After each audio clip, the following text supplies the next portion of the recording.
আগে বিচার করেন। সামনে পিছিয়ে হ্যাঁ অভিনয় করে। এই এই, কে? এই সামনে পিছিয়ে করতে করতে হ্যাঁ তো আমার 12টা বাজায় দিছ কই? জামাই তার বক্তব্য দিয়া শৈলে কাটা বিন্দাইছে। হ্যাঁ। আর তোরা এই উত্তম মাধ্যম দিয়ে মনে করে মনে করেন এই তুই আমার ভোট দিছস। আমি তো ভোট দিতে গেছিলাম, কইছে আপনার ভোট দেওয়া হয়ে গেছে আপনি আসতে পারেন। এই তুই দিছস। আমি ভোট দেবো কেমনে? আমি তো রাইট যাতে পারি না। এই ভোট দিতে পারে চেয়ারম্যান সাহেব আপনি জানেন না ভোট রাইট হয়েছে?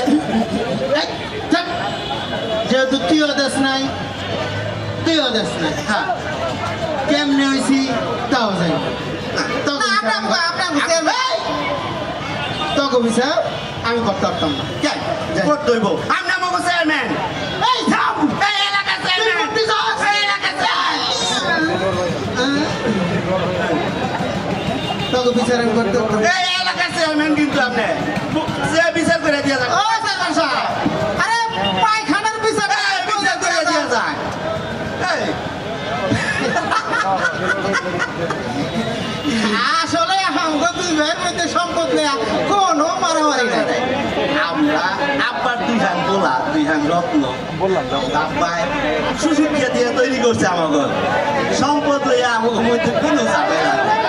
বিষয়টা হইল কি অবৈধ চেয়ারম্যান ওই ৩৬শে জুলাইয়ের পরে অবৈধ চেয়ারম্যান কিন্তু শিক্ষা দেওয়ার পরিকল্পনা করে রাখছিলাম। সুযোগ মতো একটু সালদিন করে একটু শিক্ষা দিয়ে দিলাম। বানাইয়া দিলাম।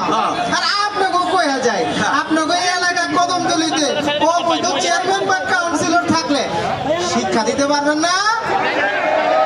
আর যদি মনে করেন দিলে আমাকে দুই বাইরে ডাক দিবেন, আমরা ইয়া শিক্ষা দিয়া যাবো।